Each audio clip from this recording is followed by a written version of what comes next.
कहते हैं कि वृंदावन के मार्ग में मीराबाई कितनी बार बेहोश हुई किसी को नहीं पता। ज्यों ज्यों वृंदावन समीप आता है और जैसे जैसे वृंदावन समीप आ रहा है, ये बात मीराबाई सोचती हैं, मूर्छा आ जाती है, मूर्छित हो जाती है। प्रेम की उस स्थिति में है मीराबाई। समय इतना नहीं लगना था, लेकिन बहुत समय लगा वृंदावन पहुंचने में, क्योंकि ज्यों ज्यों वृंदावन समीप आवे त्यों त्यों मूर्छा आ जाती है। पहुंच गई मीराबाई वृंदावन और सेवा कुंज के पास में वहां मीराबाई निवास करती हैं। संतों के दर्शन नित्य करने जाती हैं, महत्पुरुषों के दर्शन करती हैं, ठाकुर के दर्शन करती हैं, मंदिरों में जाती हैं, श्री गिरधर लाल जी का गिरिराज जी का दर्शन किया, बिहारी जी का, सबका दर्शन करती हैं, यमुना पुलिन पर बैठी रहती हैं। अनेक लीलाएं मीराबाई की फिर वृंदावन में हुई। अकबर बादशाह को पता चला तो वो भी आए तानसेन के साथ, रूप बदल करके, लेकिन मीराबाई पहचान गई उनको और उन्होंने भी आकर के फिर मीराबाई के इस भाव को प्रणाम किया। इस प्रकार मीराबाई रहने लगी। फिर एक कथा आती है, तो वो बहुत गूढ़ कथा, कि मीराबाई को एक दिन फिर नुकुंज का दर्शन हुआ। रात्रि में नित्य ही उनको अनुभव तो होते थे, कभी सुगंधी का अनुभव होता था, कभी नूपुरों की ध्वनि का अनुभव होता था, कभी वंशीनाद का अनुभव होता था। एक दिन कुछ अनुभव हुआ मानो किसी ने पुकारा हो, और आधी रात मीराबाई चल दी पीछे। तभी निधिवन राज में प्रवेश कर गए और वहां अनेक सखियां सहचरियां हैं, कोई पुष्प संवार रही हैं, कोई गुलाब जल छिड़क रही हैं, कोई चौका कर रही हैं, कोई सेज सजा रही हैं, कोई आरती सजा रही हैं, कोई पकवान बना रही हैं। और मीराबाई सबको देखें, इतनी सुंदर हैं सब, और सब मीराबाई को देख के गए, अरे माधवी तू आ गई। अपना नाम माधवी सुनकर के मीरा थोड़ी चकित होती हैं, ये सब मुझे माधवी क्यों बोल रहे हैं, और ये ऐसी अद्भुत कुंज, ये ऐसे अद्भुत साज, ये ऐसे अद्भुत पुष्प, ये पहले तो मैंने कभी देखे नहीं, ये सब मुझे माधवी क्यों कहते हैं। तभी एक द्वार खुला और उस द्वार के भीतर से पीतांबरी पहने श्याम सुंदर नीलांबर धारण की हुई हमारी किशोरी जी, दोनों युगल सरकार का जैसे ही आगमन हुआ, पूरी सभा सुगंधित हो गई, सब नतमस्तक हो गए, जय जयकार करने लगे, पुष्प वृष्टि करने लगे, और मीराबाई उस छवि को देखकर के स्तब्ध हो गए। ठाकुर जी सब सखियों की ओर देखते हुए जा रहे हैं, किशोरी जी गले में गलवैयां डाल करके चल रही हैं, स्तब्ध सी खड़ी है मीरा। और ठाकुर जी मीरा को जैसे ही देखते हैं, प्रथम दृष्टि मिली है मीरा से, और ठाकुर जी किशोरी को कहते हैं, देखो किशोरी जी माधवी खड़ी है। मीराबाई का शरीर ठंडा पड़ गया, रोम रोम पुलकित हो गया, नेत्रों से अश्रु गिर रहे हैं पर पलक झपक नहीं पा रही है।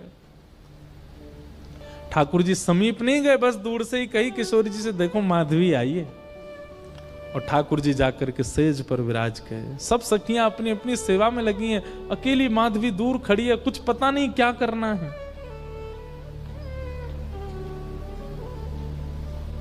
ठाकुर जी ने माधवी की ओर देखा, और ज्यों ज्यों ठाकुर जी नयन भर के देखते हैं मीरा को, त्यों त्यों मानो जैसे प्राण निकलने को होते हैं। भगवान ने आज्ञा की, हे ललिते, हे विशाखे, आप जाओ, जाकर के इनको अनुभव कराओ। और दोनों गईं, और जाकर के जैसे ही मीराबाई को बिठाया, नेत्र बंद हो गए मीराबाई की, और संपूर्ण लीला द्वापर युग की माधवी रूप की उनको दिखने लगी। एक गोप कन्या माधवी जिसका ब्याह श्री दामा से हुआ, ठाकुर जी मुख देखने के लिए आए, सब लीला देख रही है वहीं बैठ करके निकुंज में।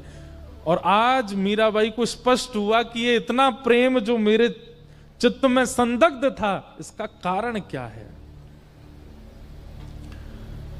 और यहां तक की लीला, जब तक ठाकुर जी ने गिरिराज जी धारण किए, तब तक की लीला, संपूर्ण दर्शन जब माधवी को हुआ, नेत्र खुले तो आंखें लाल हैं, नेत्रों से अश्रु गिर रहे हैं, लिपट गई ठाकुर जी के चरणों से। मिल बिछुरण मत दीजिए। अब मिल गए हो आप, अब आप मुझे दूर मत कीजिएगा।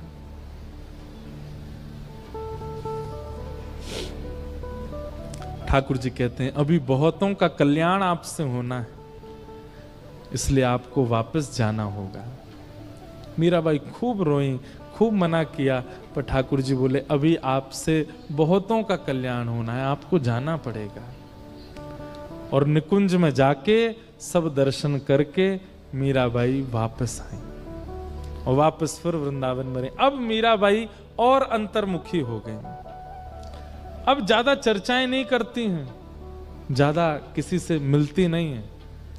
धीरे धीरे मीराबाई की ख्याति इतनी बढ़ने लगी कि भीड़ होने लगी मीराबाई को देखने वालों की, कीर्तन संकीर्तन सत्संग सुनने वालों की। मीराबाई को एक संत ने आकर के आज्ञा दी कि अब आप ऐसे स्थान पर जाओ जहां ख्याति से थोड़ा बच सको। और मीराबाई आती जाती तो रहती थी तीर्थों में, ब्रजमंडल में, पर अब द्वारिका निकल गई।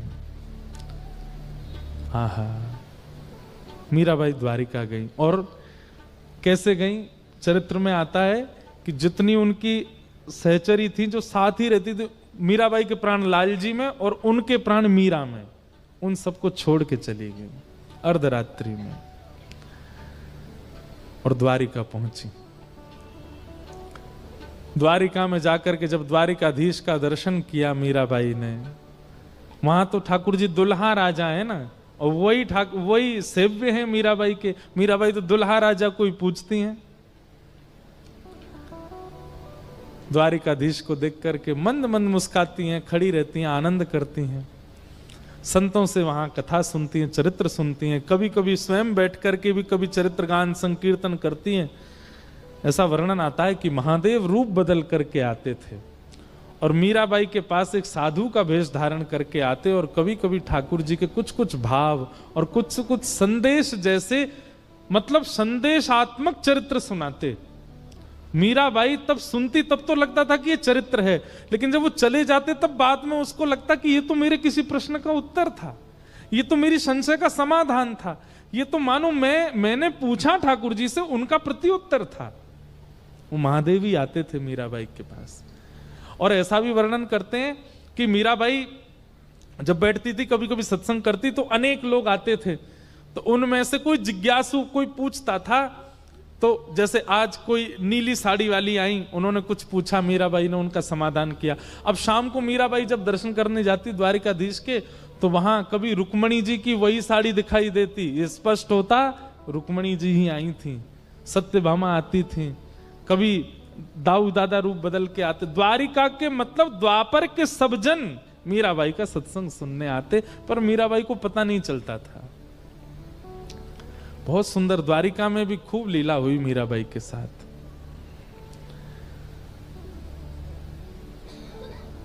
अब मीराबाई बस प्रतीक्षा कर रही हैं उस दिवस का जिस दिन ठाकुर जी मिल जाएं, और वो दिन ज्यादा दूर नहीं है। लेकिन यहां मेवाड़ में अकाल पड़ गया,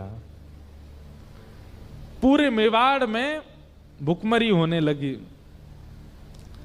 खूब प्रयास किए राणा ने, लेकिन पता नहीं चला कि भाई इसका कारण क्या है। तब एक साधु ने जाकर के कहा, ये वैष्णव अपराध लगा है मेवाड़ को, भक्तिमती मीरा का इतना अपमान किया है तुम लोगों ने, इसलिए तुम्हारे इस राज्य की ये दशा हो रही है।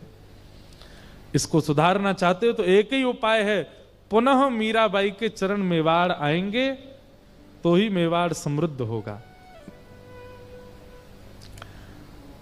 ब्राह्मणों को भेज दिया द्वारिका, पता करा कहां है मीराबाई, तो द्वारिका में है, तो वहां पर ब्राह्मणों को भेज दिया, बड़े बड़े श्रेष्ठ जनों को भेज दिया, जाओ याचना करके हाथ जोड़ करके जैसे कहेंगी मीराबाई वैसी हम सेवा करेंगे, उनको मेवाड़ ले आओ वापस।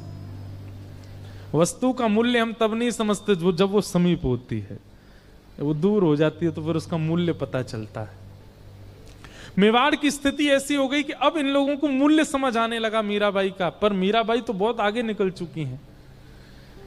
कुछ ब्राह्मणों का आगमन हुआ, मीराबाई ने सबको प्रणाम किया, कहां से पधारे, तो सब मेवाड़ी भाषा में बात करने लगे। तो मीराबाई समझ गई, मैं क्या सेवा करूं? बोले हम आपको ले जाने आए हैं। बोले कहाँ? बोले मेवाड़। मेवाड़ का नाम सुनते ही नेत्र बंद हो गए, सब घूमने लगा मीराबाई के चित्त में। घबरा गई मीराबाई, नेत्र सजल हो गए। मैं हाथ जोड़ती हूं, अब मैं थक चुकी हूं, अब मैं हार जाऊंगी, अब ये मत कीजिए आप। बोले आपको अपनी चिंता है, मेवाड़ की चिंता नहीं है? मीराबाई मानो क्रोध में बोल पड़ी हूं, हाँ अब मुझे मेरी चिंता है, अब तक नहीं थी पर अब है, अब नहीं जाऊंगी। मैं ठाकुर जी से प्रार्थना कर दूंगी, मैं खूब संतों से निवेदन कर दूंगी, सब मेवाड़ जाएं, पर मैं अब वापस नहीं जाऊंगी। राणा ने कहा था यदि मीराबाई ना माने तो अनशन व्रत पे बैठ जाना, मृत्यु पर्यंत कैसे भी आना पड़े मीरा को। ब्राह्मण बोले अगर आप वापस मेवाड़ नहीं जाएंगी तो हम मृत्यु पर्यंत प्राण त्याग देंगे, अनशन व्रत करेंगे, अन्न नहीं खाएंगे। मीराबाई चरणों में गिर गई, मैं आपसे प्रार्थना करती हूं मेरी स्थिति भी समझिए, मेरी स्थिति मनस्थिति अब वापस जाने की नहीं है, आप मेरी बात भी तो मानिए। घोर संकट आ गया मीराबाई के पास, एक तरफ तो वापस मेवाड़ जाने की स्थिति, दूसरी तरफ अब मिलन कुछ दूर ही है। ठाकुर जी कितनी परीक्षा लेते हैं।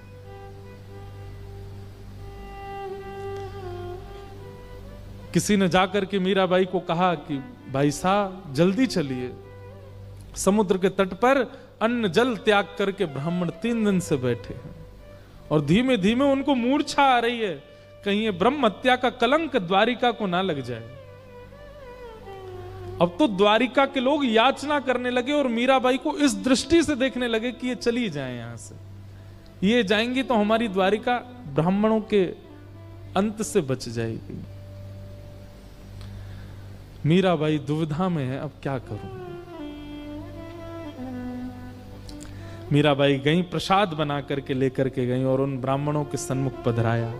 प्रसाद देख करके ब्राह्मण प्रसन्न हो गए, बोले अच्छा आप राजी हो गई चलने को, इसीलिए प्रसाद लाई हैं। मीराबाई कहती हैं कि मैं अपने मन से कुछ नहीं करती, मेरे लाल जी जो कराते हैं मैं वो करती हूं। आप प्रसाद पाकर के अपना व्रत तोड़िए और मुझे 1 दिन का समय दीजिए, मैं ठाकुर जी से अंतिम बार पूछना चाहती हूं, यदि वे आज्ञा दे देंगे तो मैं चलूंगी। ब्राह्मणों ने अपना अनशन तोड़ दिया और मीराबाई पूरी रात सोई नहीं, कितनी रात सोती नहीं है वो तो बस द्वारिकाधीश से वंदन कर रही हैं कि नाथ मैंने आज तक आपसे कभी याचना, मीराबाई ने कभी नहीं कहा, वो गाती जरूर हैं कि मुझे आप दर्शन दो, पर कभी ठाकुर जी के आगे जिद नहीं करती कि आप प्रकट हो जाओ, जैसा आपको रुचि लगे। लेकिन आज मानो हल्की सी जिद है मीरा के पुकार में। ब्रह्म मुहूर्त का समय, पूरी द्वारिका इकट्ठी हो गई है, सब देखने को तैयार हैं आज क्या होगा। कई लोग चाहते हैं कि मीराबाई द्वारिका से जाए ना, और कई लोग चाहते हैं कि ब्राह्मण अपना प्राण त्यागें, इससे अच्छा तो ये चली जाएं। सुबह सुबह मीराबाई द्वारिकाधीश के मंदिर पहुंची, मंगला आरती हो रही है ठाकुर जी की, और मीराबाई सामने खड़ी है, देख रही हैं ठाकुर जी को। ब्राह्मण बोले पूछ लीजिए ठाकुर जी से क्या आज्ञा है।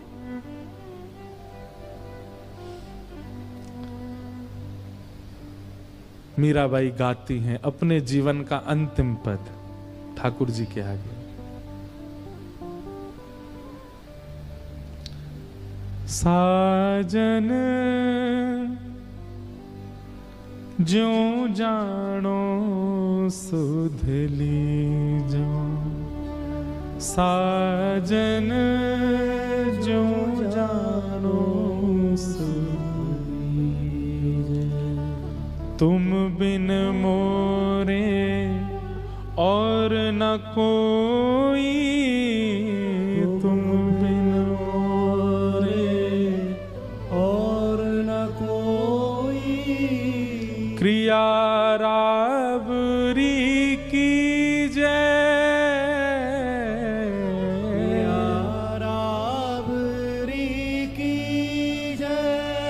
साजन। मीराबाई या तो अपने पद में सांवरिया शब्द कहती है, या तो अलग अलग नामों से पुकारती है, पर आज द्वारिकाधीश को साजन कह रही है। साजन माने पति। साजन जो जानो सुध लीजे, साजन जो जानो। आपको जैसे लगे मेरी सुध एक बार ले लीजिए, आपके बिना मेरा कोई नहीं है। आप मेरी सुध ले लीजिए, एक बार पूछ लीजिए, एक बार देख लीजिए मेरी ओर। दिन नहीं भूख, रैन नहीं निद्रा, दिन नहीं भूख, रैन नहीं निद्रा, यूं तन पल पल छीजे, यूं तन पल पल छीजे। अब संसार में रहने लायक मेरा तन नहीं है। मुझे दिन में भूख नहीं लगती, रात में नींद नहीं आती, लोग मुझे बावली बोलते हैं, लोग मुझे क्या क्या कहते हैं। अब इस संसार के लायक मेरा तन नहीं है नाथ। दिन नहीं भूख, रैन नहीं निद्रा, दिन नहीं भूख, रैन नहीं निद्रा, यूं तन पल पल छीजे, यूं तन पल पल छीजे। मीरा के प्रभु मीरा, मिल बिछुरण मत दीजे, मिल बिछुरण मत दीजे, साजन जो जानो सुध लीजे, साजन जो जानो सुध लीजे। और गाते गाते गाते गाते मीराबाई बढ़ती जा रही है द्वारिकाधीश की ओर, रो रही है, नेत्रों से अविरल अश्रुधार गिर रही है। लाखों लोग चारों ओर से घेर के खड़े हैं। मिल बिछुरण मत दीजे, मिल बिछुरण मत दीजे, मिल बिछुरण मत दीजे।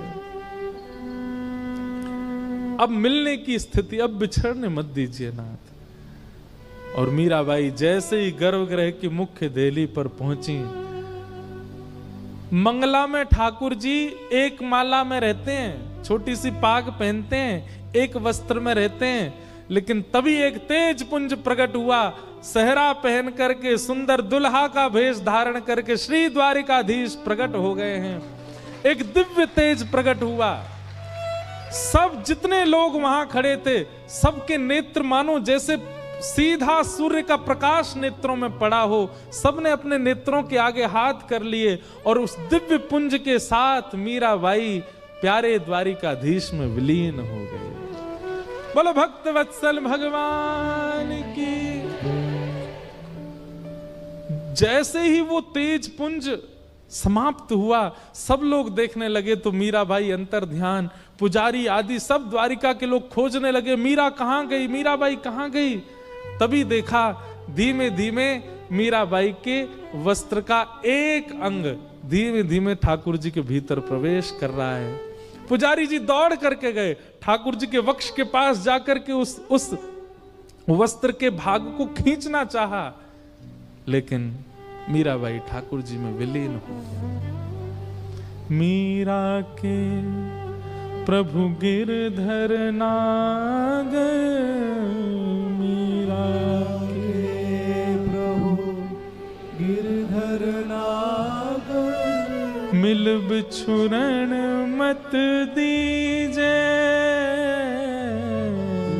मिल बिछुरण मत दीजे, साजन जो जानो सुध लीजे, साजन जो जानो सुध लीजे। सब देखते रह गए और मीराबाई प्यारे ठाकुर जी में विलीन हो गए। बोलो भक्त वत्सल भगवान की जय।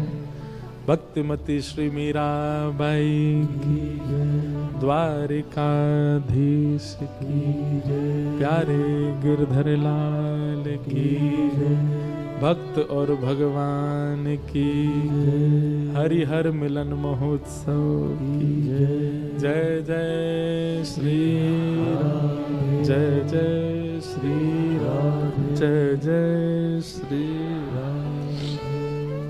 और इस प्रकार मीराबाई ठाकुर जी में विलीन हुई।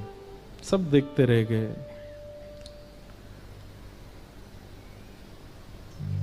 विश्वास जरूरी नहीं है ठाकुर जी सबको ऐसे ही इतना, कई बार ऐसा भी हो सकता है कि आप चरित्र सुनकर के कहीं भयभीत हो गए हो, इतनी परीक्षा कैसे होगी। जरूरी नहीं है, आप तो सोच भी लीजिए तो ही बहुत है, करना तो बहुत दूर की बात है। मीरा जैसा त्याग, मीरा जैसा समर्पण, मीरा जैसा विश्वास, मीरा जैसा सहन। पर आज तक मीराबाई का वह दीप प्रज्वलित है, अनेकों को प्रकाशित कर रहा है।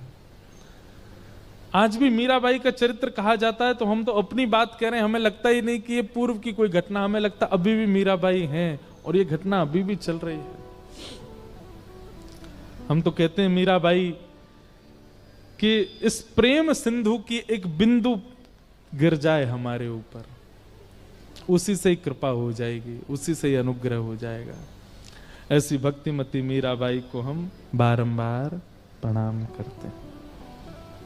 अब मीराबाई का चरित्र तो आज पूर्ण हुआ।